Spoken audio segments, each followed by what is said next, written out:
Bienvenidos a un nuevo capítulo del programa Más Conocimiento de Campus TV y la Dirección de Investigación de la Universidad de Talca.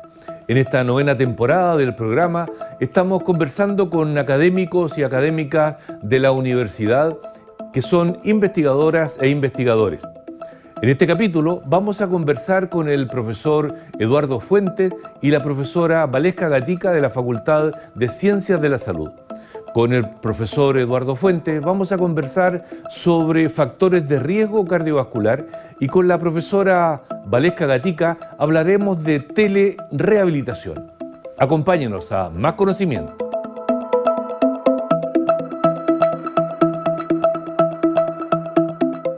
Estimadas y estimados telespectadores, las enfermedades cardiovasculares son responsables de aproximadamente el 30% de las muertes en Chile y en el mundo. Para conocer más sobre los factores de riesgo, la patogenia, la fisiopatología, de por qué ocurren estas enfermedades y sobre la prevención, vamos a conversar con el profesor Eduardo Fuentes del Centro de Investigación en Trombosis de la Facultad de Ciencias de la Salud de nuestra universidad. Eduardo, gracias por aceptar nuestra invitación a Campus TV, programa Más Conocimiento. Gracias por la invitación. Eduardo, vamos a comenzar por preguntas generales, ¿ya? Por ejemplo, cuando hablamos de enfermedades cardiovasculares, ¿a qué tipo de enfermedades nos referimos? Sí, como tú mencionabas, primero, antes de hablar de las principales enfermedades cardiovasculares, porque son varias las enfermedades, que principalmente se tratan de alteraciones tanto del corazón como de los vasos sanguíneos. ¿Ya? Y dentro de estas enfermedades las más importantes son infarto agudo de miocardio, enfermedad cerebrovascular y trombosis arterial periférica. Y todas las enfermedades cardiovasculares, si las llevamos a un número absoluto anual, son aproximadamente 18 millones de personas que mueren a causa de una enfermedad cardiovascular. En el mundo. En el mundo. Ya. Sí, es un número importante y ese es lo que representa del orden del 30%. Del 30%. Sí. Y que, digamos que hasta donde entiendo, también es equivalente a todos los tipos de cáncer que también tienen alrededor de un 30%, o sea, entre enfermedades cardiovasculares y cáncer son responsables del 60% de las muertes. Sí, son las principales enfermedades crónicas hoy en día y de mortalidad entre cáncer y cardiovascular, como tú mencionabas, representan alrededor de un 60%. Y quedémonos en enfermedades cardiovasculares. ¿Existen algunos factores de riesgo que favorezcan el desarrollo de estas enfermedades? ¿O sí, da lo mismo? Sí, nosotros en el Centro de Investigación en Trombosis de acá, de la Universidad de Talca, no hemos preocupado tanto del evento cardiovascular como tal, sino que también de estudiar factores de riesgo que nos llevan a desarrollar una enfermedad cardiovascular. Entonces, en este contexto existen los factores de riesgo de enfermedad cardiovascular. Y entre ellos puedo mencionar aumento, por ejemplo, de la presión arterial, aumento de la glicemia, aumento del colesterol, tabaquismo, sedentarismo, sobrepeso y obesidad. En su conjunto, en un individuo puede presentarse tanto un factor de riesgo como coexistir más de uno. Por ejemplo, un individuo, una persona puede tener hipertensión y diabetes, y ahí tendríamos la coexistencia de factores de riesgo. ¿Y estos factores de riesgo son, independientemente de la edad, va aumentando el porcentaje de personas que lo tienen a medida que aumentamos de edad, o los niños y entre los niños, los jóvenes y los adultos mayores existe más o menos el mismo porcentaje de personas con alteración? Como tú mencionabas, la complicación que existen de los factores de riesgo que cada vez se presentan en personas más jóvenes. Eso es muy importante y complicado a la vez porque cada vez tenemos personas jóvenes con hipertensión, con diabetes, con sedentarismo, y esto hacia dónde va, a que cada vez vamos a tener personas más jóvenes con enfermedad cardiovascular. Ya. Entonces... Ok. Ahora, imaginémonos y pensemos en los telespectadores en el fenómeno trombótico, ¿ya? Es decir, estas enfermedades cardiovasculares, tú mencionabas infarto agudo de miocardio, enfermedad cerebrovascular, trombosis en miembros inferiores, por ejemplo.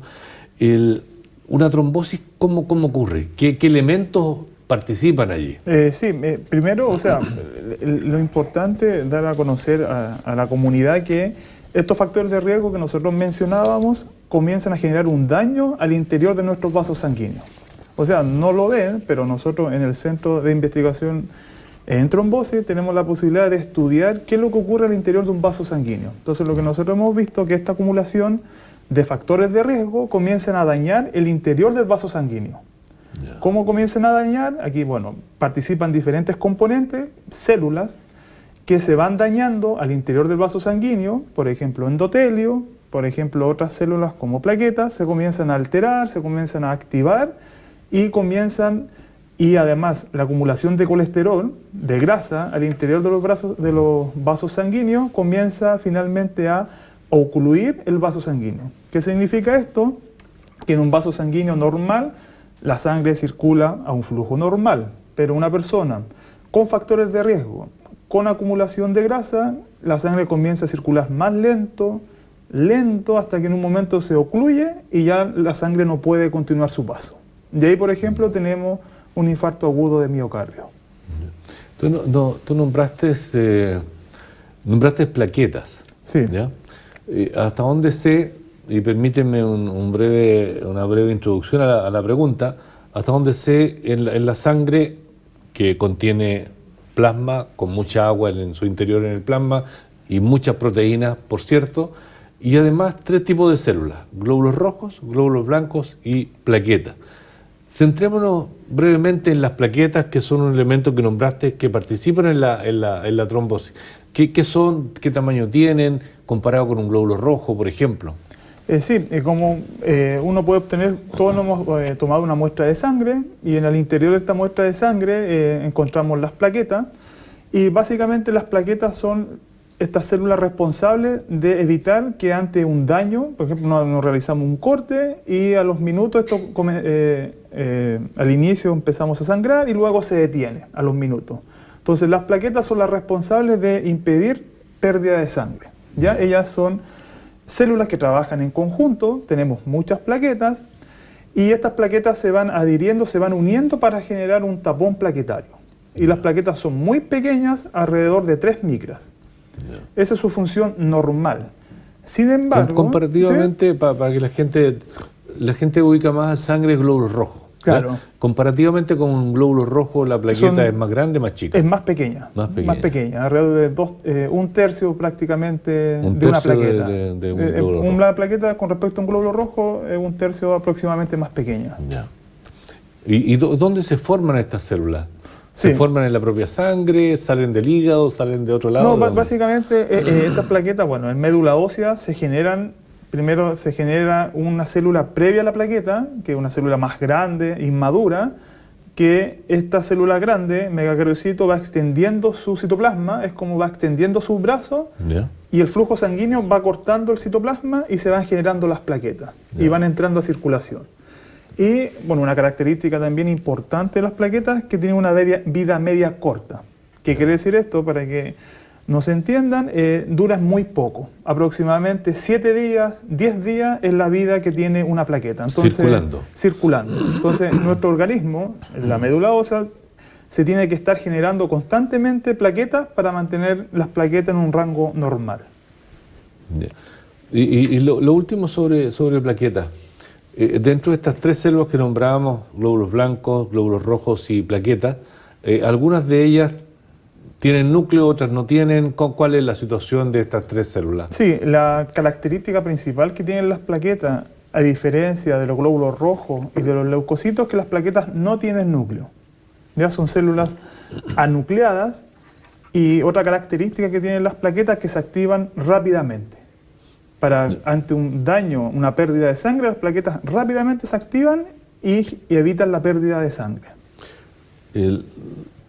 Solo para no generar confusión en los telespectadores, al parecer mencionaste que las plaquetas... Hay los glóbulos rojos, sí, efectivamente, claro. Los glóbulos rojos, bueno, tenemos glóbulos rojos inmaduros que tienen núcleo, pero el glóbulo rojo que todos conocemos en circulación ya no tiene su núcleo. O sea, el glóbulo blanco tiene núcleo y rojos y plaquetas no tienen núcleo. No tienen núcleo. Okay. Bien.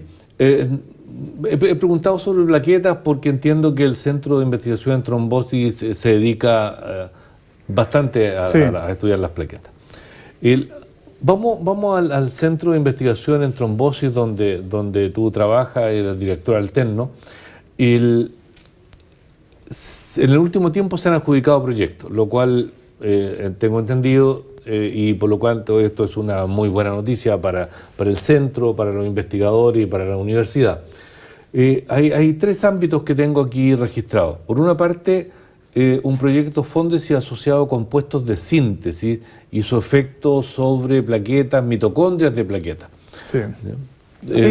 Te pediría que definamos también por ahí al paso mitocondria. Sí, bueno, como hemos hablado de que las plaquetas tienen una función normal de evitar la pérdida de sangre, también estos factores de riesgo cardiovascular y en personas con factores de riesgo y diferentes y otros factores hacen que las plaquetas se activen fácilmente. Entonces también nosotros nos preocupamos en el Centro de Investigación en Trombosis de estudiar qué pasa cuando las plaquetas se activan, ¿ya? En condiciones buscando hacia la generación de trombos, donde participan las plaquetas. Entonces, una línea de investigación que tenemos en el centro es estudiar la capacidad de diferentes compuestos químicos de inhibir las plaquetas. Nosotros, ¿qué es lo que pretendemos? Que las plaquetas no se activen tanto, sino que se activen menos, ¿ya? Y para eso utilizamos compuestos y en esta línea de trabajo lo dirigimos hacia las mitocondrias de las plaquetas.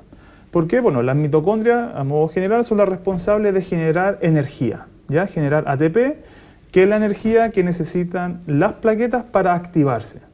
¿Ya? Una plaqueta en estado basal es una plaqueta, bueno, en estado en reposo, no necesita energía, necesita muy poca energía. Pero para activarse, la plaqueta aumenta su tamaño.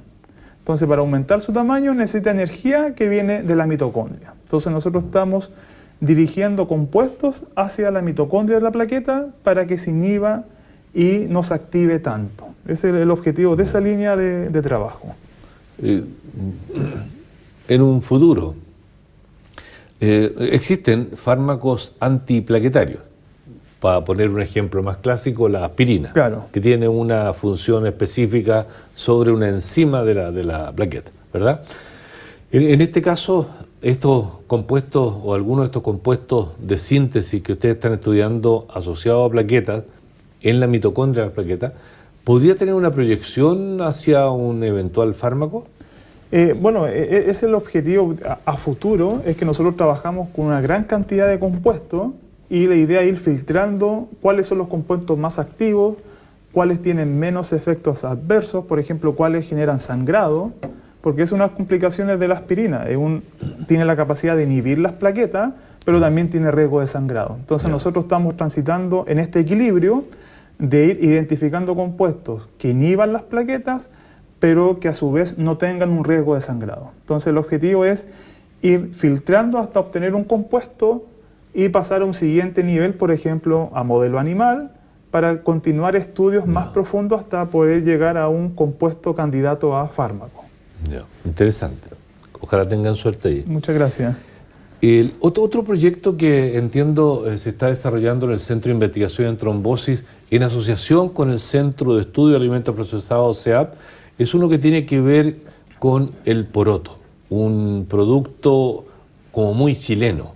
¿Qué está estudiando brevemente en el ámbito general del proyecto y particularmente qué área, qué línea de trabajo se desarrolla en el centro? Sí, nosotros en el centro, otra de las líneas de investigación, como tú mencionabas, el estudio del poroto en asociación con CEAP, y la idea es darle un valor agregado al poroto. ¿Ya? Nuestra zona, la región del Maule, es una productora de porotos, de diferentes tipos de porotos, y al entrar al concepto de diferentes tipos, nosotros ¿qué es lo que estamos haciendo en el centro? Es evaluando extractos. Tenemos los porotos, diferentes tipos de porotos, obtenemos extractos y vemos su efecto en las plaquetas.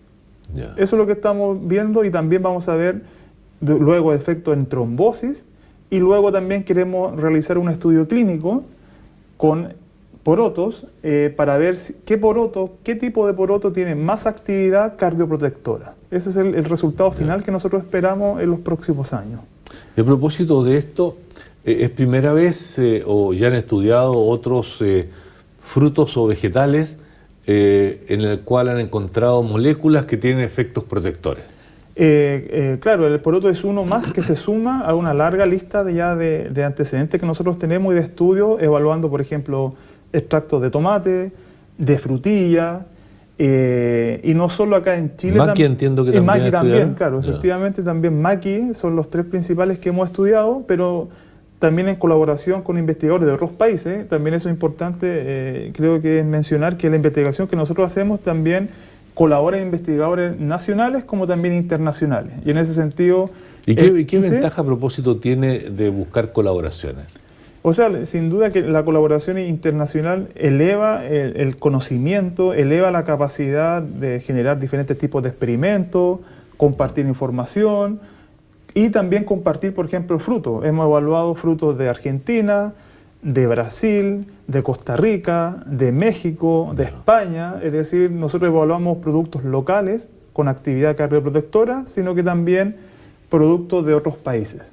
O sea, de alguna manera, esos diferentes extractos de fruta, hortaliza y moléculas que también han estudiado allí, de alguna manera indica el consumir fruta, hortaliza es beneficioso. Sí, nosotros... Desde el punto de vista al menos cardioprotector. Claro, a nivel cardioprotector, nosotros lo vemos a nivel de laboratorio, tienen efecto cardioprotector. Entonces esto quiere decir, si la persona consume en el tiempo esta fruta y hortaliza, va a lograr un efecto cardioprotector. O sea, cuando dice consume en el tiempo, quiere decir que tiene que hacerlo regularmente. Claro. O sea, no basta con comerse, Claro, por inventar algo, una manzana y olvidarse, una vez al mes, digamos. Claro, no es la idea que sea un consumo que esté diariamente ideal en la dieta de fruta y hortaliza. Ya.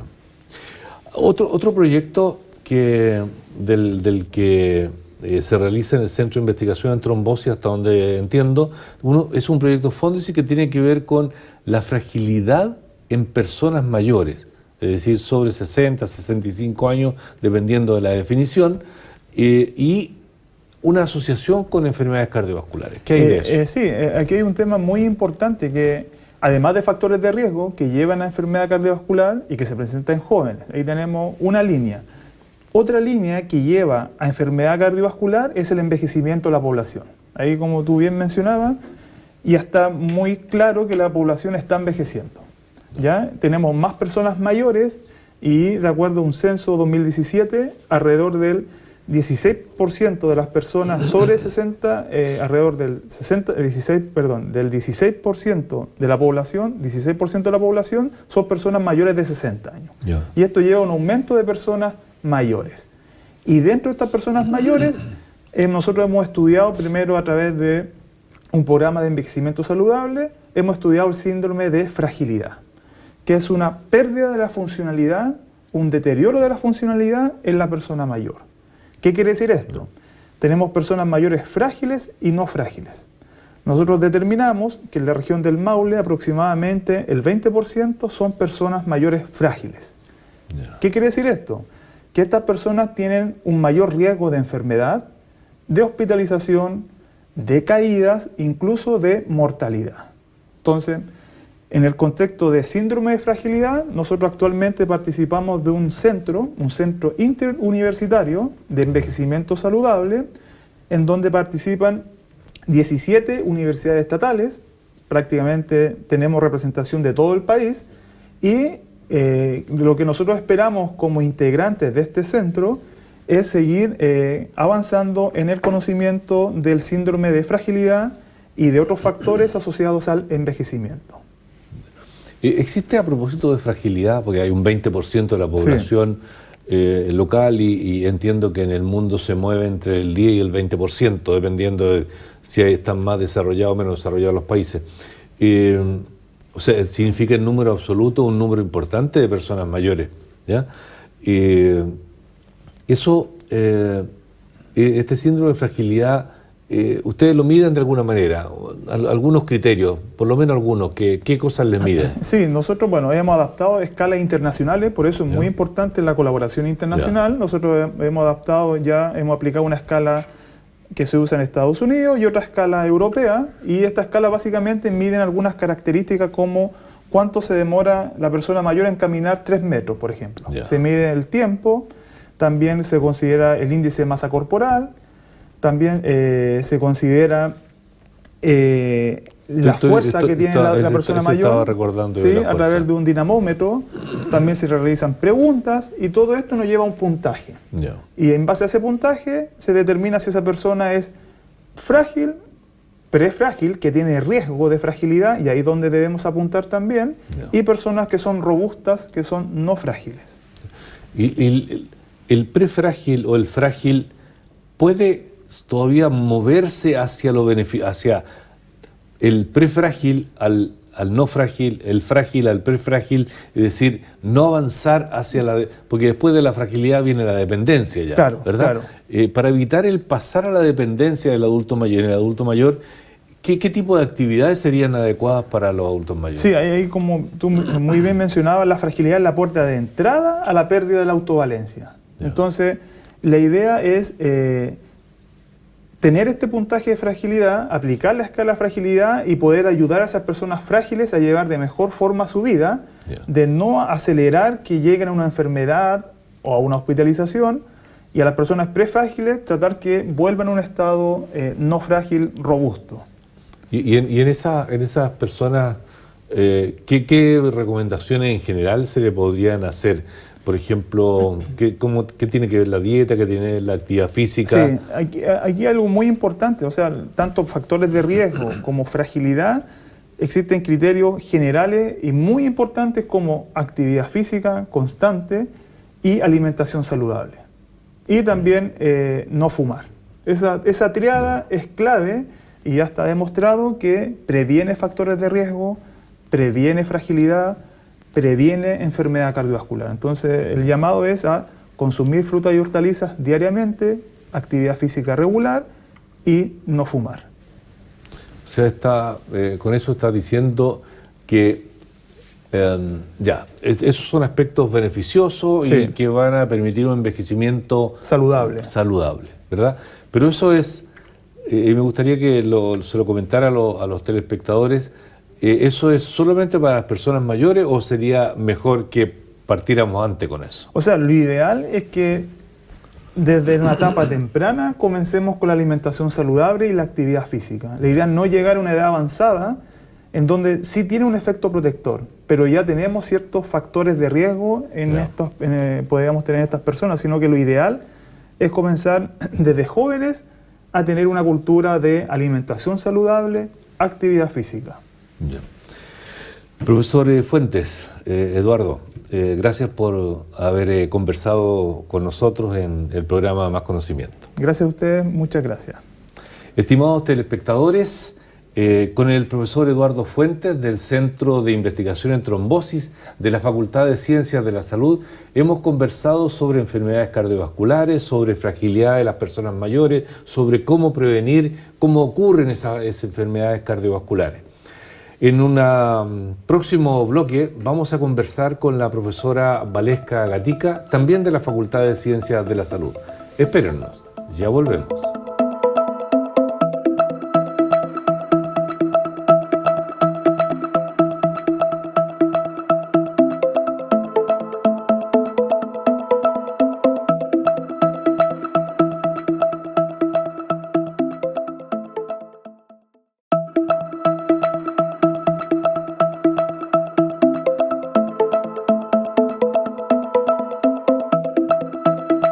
Estimados telespectadores, la realidad virtual ha permitido avanzar en ciertas patologías a propósito de la rehabilitación y la telerehabilitación que se maneja en ciertos ámbitos. Para avanzar un poco más, para conocer sobre este tema, vamos a conversar con la profesora Valesca Gatica. Ella es doctora y profesora de la Escuela de Kinesiología de la Facultad de Ciencias de la Salud de nuestra universidad. Valesca, gracias por aceptar la invitación de Campus TV al programa Más Conocimiento. Muchas gracias, estoy encantada de estar aquí. Qué bueno. Valesca, vamos a ir partiendo de lo más simple hasta ver tus investigaciones, ¿ya? Tú desde ya hace varios años has estado estudiando a propósito de cierta tecnología cómo mejorar el equilibrio, la condición postural de las personas, cómo caminar, funcionalidad, etc. ¿En qué consisten estos tratamientos que utilizas tecnología? En realidad el recorrido comenzó hace 16 años atrás y lo que buscábamos era conocer la dosis. La dosis, que significa cuánto es el tiempo que tiene que durar una sesión, cuántas veces se tiene que repetir a la semana y cuánto es el número de sesiones totales para lograr, ¿no es cierto?, un efecto positivo en la salud de las personas. En la búsqueda de eso encontramos que ciertos ambientes virtuales que eran bastante simples, o sea, no más allá de 2 dimensiones, eran muy favorables para la salud de las personas. Y básicamente comenzamos a trabajar con tecnología que existía en ese tiempo, que eran consolas de videojuegos y que más tarde se descontinuaron porque nacieron para entretener, pero nunca nacieron para, en el fondo, mejorar la salud de las personas. En el 2014, por ejemplo, se descontinuaron varias, así que de ahí vino el desafío de cómo perpetuarlo en el tiempo, los efectos positivos que encontrábamos en personas mayores, como se le tilda ahora, ¿no es cierto?, a los adultos mayores, y también a pacientes del área neurológica, pacientes que tienen afectación bastante del movimiento producto de una hemiplegia o enfermedad de Parkinson. Y en esa búsqueda estamos. Ya. Esas son las enfermedades, el tipo de pacientes a los cuales aplicas las tecnologías de las cuales ya vamos a hablar, son pacientes fundamentalmente con, y corrígeme, enfermedad cerebrovascular que tienen ciertas complicaciones posteriores. Claro. ¿Sí? Claro, el accidente cerebrovascular justamente es una de las principales causas que generan estos trastornos del movimiento tanto en niños, en jóvenes o en personas mayores. Antiguamente, hace unos 20 años atrás, era una causal de trastorno del movimiento para personas principalmente sobre los 50 años. Pero hoy en día esa brecha, ese rango de edad se ha extendido. Así que es principalmente el foco es allí. Y también a las personas mayores, cosa no menor, porque la región del Maule es la tercera con mayor población de personas mayores en el país. Hace un tiempo atrás éramos la 2. Personas mayores que no necesariamente desarrollaron una enfermedad cerebrovascular. Claro, son personas que en los artículos científicos uno describe personas mayores sanas, es decir, que no tienen, como dices, en el fondo una enfermedad cardiovascular o Parkinson o enfermedad de Alzheimer, que también es común en ellos. Bien. Ahora, respecto a estas tecnologías que ustedes aplican, y ya cuando hice la presentación hablé de realidad virtual, hablé también de rehabilitación, de telerehabilitación. ¿De qué se trata esto? Se trata de usar la tecnología que en un momento existió en el pasado y que después se descontinuó, y hoy en día se trata de crear nueva tecnología que va a ir con el mismo objetivo que antes, de mejorar la salud. Hoy en día estamos enfocados en los mismos grupos etarios, en los mismos grupos también de condiciones neurológicas o no neurológicas, pero además hemos incorporado una tecnología que sea de fácil uso, que también sea desde el punto de vista económico accesible, porque los ambientes virtuales son costosos, entonces no está de alguna manera a la mano o al acceso de cualquier persona. Es por eso también que nuestro centro tecnológico de telerehabilitación se transformó en un centro asistencial, con el objetivo de que lo que hemos desarrollado en investigación y en tecnología no solo decante en el artículo científico, sino que también se ponga al servicio de las personas.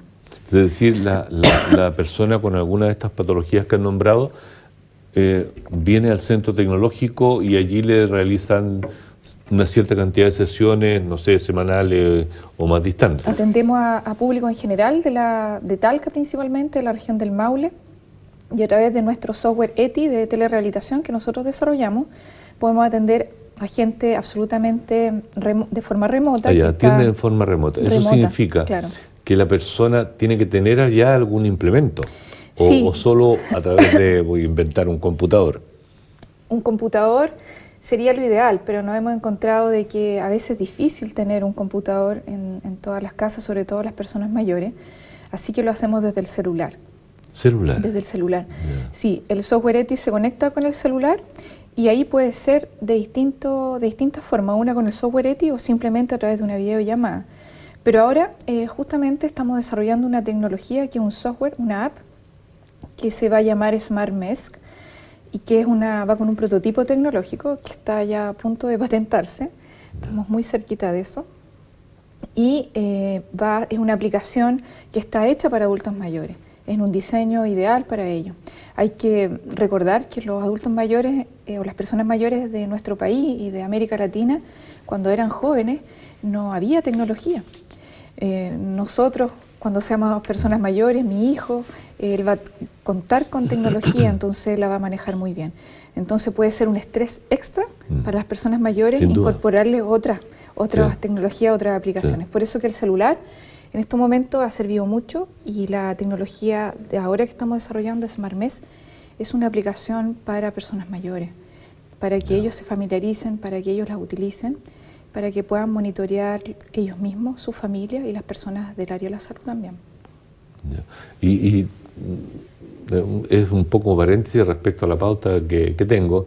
¿Qué tipo de actividades tienen que realizar esos adultos mayores a través de su celular? ¿Alguna actividad? Bueno, primero existe una evaluación que es muy importante. Esa evaluación es al inicio, durante y al final.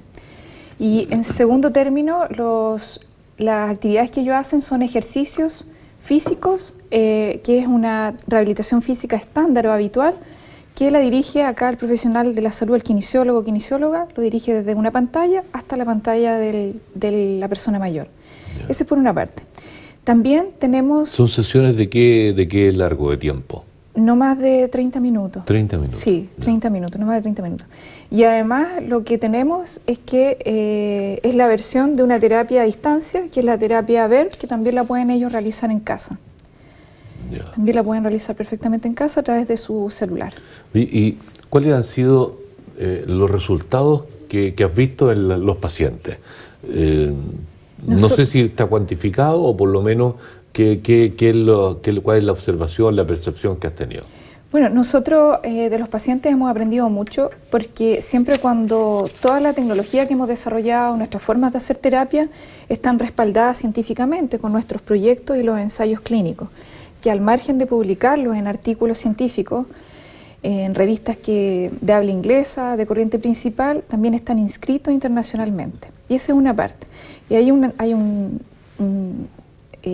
una tanda de variables que son muy específicas. Al otro lado están nuestros pacientes, que cuando hacemos telerehabilitación están las percepciones de ellos, está el entusiasmo, está la adherencia, que muchas veces lo hemos cuantificado, pero no es del atractivo de una revista científica.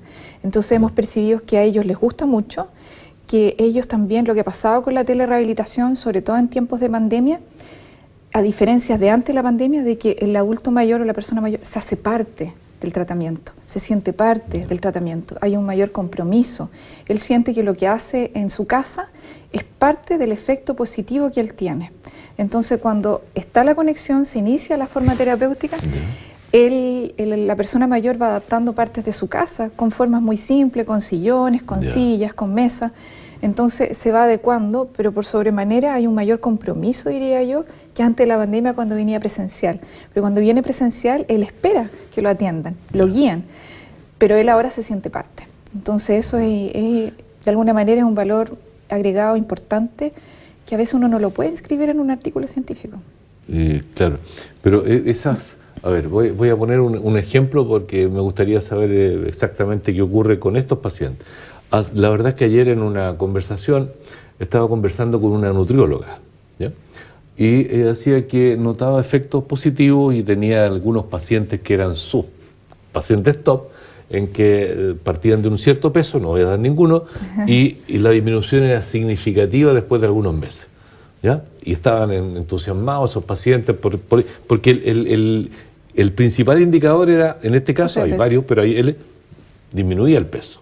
En este caso, ¿qué pasa con esos pacientes? ¿En qué se les mide que la terapia va funcionando mejor o que les hace bien, digamos? Claro, los tests que se pueden hacer en las casas funcionales, ellos todos se vuelven más ágiles. Todos se vuelven más ágiles. Todos, si antes iban, por ejemplo, a hacer una compra desde su casa al supermercado y de vuelta, ellos volvían derrotados, muy cansados, hoy en día no se cansan. También bajan de peso, justamente. Por el propio movimiento, sí, todos la bajan actividad de del peso. lugar de estar sentado tiene cierta... Esos 30 minutos, ¿con qué frecuencia lo repiten? 3 veces a la semana. 3 veces a la semana. Sí, 3 veces a la semana y se alcanzan 10 sesiones, a veces 18 sesiones. Se vuelven más ágiles, bajan de peso. Ellos sienten que de alguna manera les mejora el ánimo, que es algo muy importante. Y ahí se genera algo que es importante, que el ejercicio físico es considerado neuroprotector, se liberan sustancias químicas, no solo la encefalina, que es un tipo de opioide endógeno, sino que otros factores protectores neurales, y eso garantiza que la persona quiera hacer más ejercicio. Por lo tanto, por ejemplo, nos fuimos en receso en febrero, o habitualmente cada año nos vamos en receso en ese mes, y al retorno ellos siguen con nosotros haciendo telerehabilitación. Entonces, esa adherencia no es solo porque es entretenido, sino que químicamente en sus cuerpos se liberan sustancias, producto del ejercicio físico, que ellos las quieren recibir nuevamente. Bien, interesante. Ahora, hay ciertas disciplinas en que los académicos, los investigadores, investigadoras, trabajan solos, ¿no? En el ámbito de donde tú te desarrollas, ¿qué importancia tiene la interdisciplinariedad? Y también me interesaría saber si importa las relaciones internacionales en el ámbito que tú trabajas. Bueno, en el área que nosotros desarrollamos tecnología para la salud y para la rehabilitación física, y como centro tecnológico es imposible trabajar solo. O sea, nosotros de laboratorio evolucionamos a centro tecnológico a raíz justamente de la multidisciplinariedad. En nuestro equipo tenemos personas técnicas donde hemos elevado su valor, ellos también son terapeutas VER, y también tenemos profesionales no solo rehabilitadores como kinesiólogos, también tenemos nexos bastante con médicos fisiatras, y hay ingenieros civiles en mecatrónica, hay computer science, también tenemos en nuestro equipo ingenieros bioinformáticos y de la carrera de diseño, que son diseñadores que están trabajando con nosotros. Todo eso hace que permite que lo que hacemos con nuestros pacientes no solo se garantice los efectos que conversaba recientemente, sino que hace que podemos generar una forma de comunicar los efectos de una forma entretenida, a través de un post, por ejemplo, en nuestras redes sociales, a través de un portafolio. Entonces, de alguna manera, todos ellos contribuyen.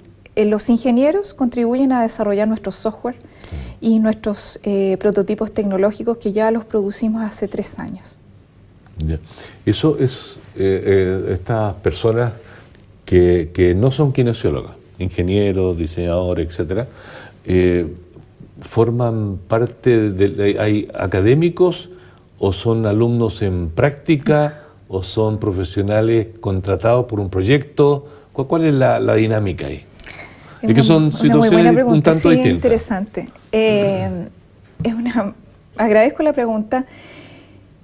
Yo puedo indicar que por los proyectos de investigación que tengo, son nuestros colegas académicos que participan.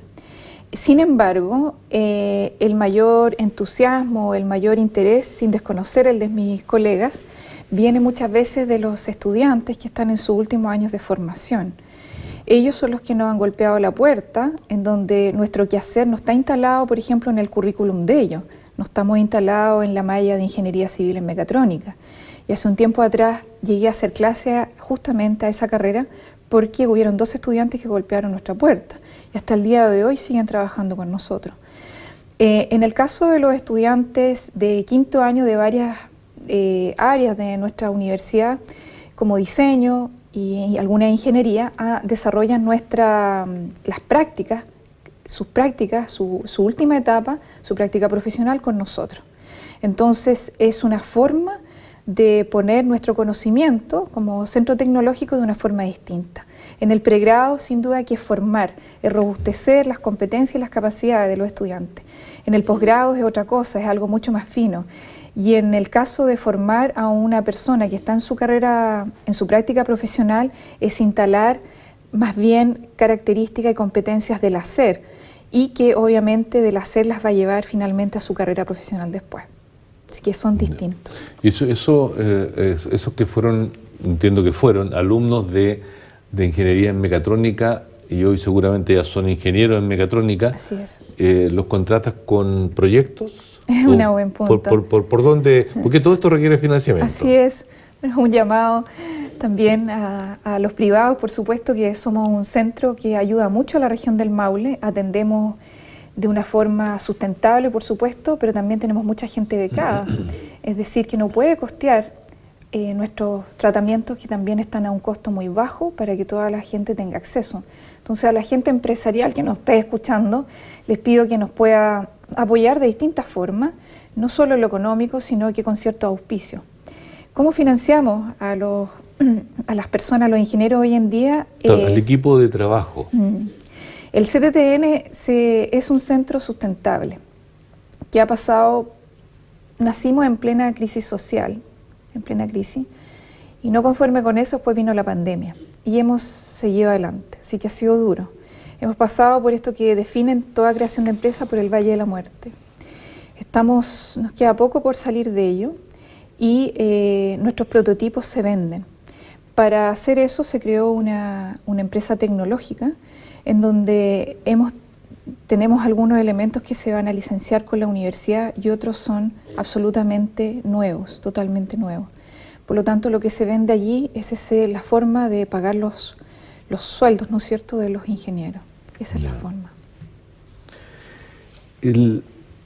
Si tú pudieses hacer un resumen un poco de la historia, tú dirías que este centro, que antes fue laboratorio, pero la situación actual, ¿le mejora la calidad de vida a las personas? Absolutamente. Con y sin centro.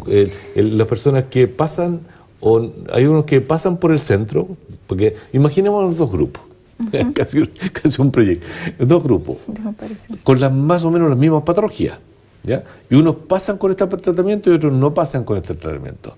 ¿Cuál es el post si tú compararas después del tratamiento con el que no hizo el tratamiento? En una frase, un salto cuántico, con y sin. Con y sin esta tecnología que aporta el centro tecnológico nuestro. ¿Por qué? Una persona que asiste como paciente al centro tecnológico recibe una evaluación en donde se va a visionar hacia dónde, qué tipo de tratamiento va a realizar. Por una parte, va a realizar un tratamiento que es estándar y que por supuesto es muy importante que se siga dando. Por otro lado, va a ingresar a estos ambientes virtuales que van a elevar absolutamente sus capacidades físicas aún mayor. Los efectos de los ambientes virtuales tienen que ver con una activación polisensorial, dosificada, no es al azar. Es polisensorialidad dosificada que hace que se active el sistema nervioso central de las personas de manera específica y como se requiere para ese sistema nervioso central de esa persona. Y eso va a quedar instalado en las neuronas de ese sistema nervioso central, específicamente neuronas que están en la médula espinal, un poco más arriba en el tronco encefálico y en el cerebro. Estas neuronas que yo he descrito en los artículos científicos, que son las neuronas en espejo. Entonces, ese efecto es mucho más intenso, es más mantenido y más rápido con los ambientes virtuales que con una terapia estándar. Nosotros lo hemos probado con investigaciones en nuestros ensayos clínicos. Nuestros primeros ensayos clínicos fue comparar las terapias que nosotros hemos creado versus terapias estándar. Cuando comparas, ingresa el grupo que va a la terapia estándar versus el grupo que va a los ambientes virtuales, ambos tienen mejoría, ambos.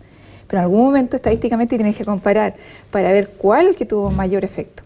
Y los ambientes virtuales tienen ahí una ganancia impresionante.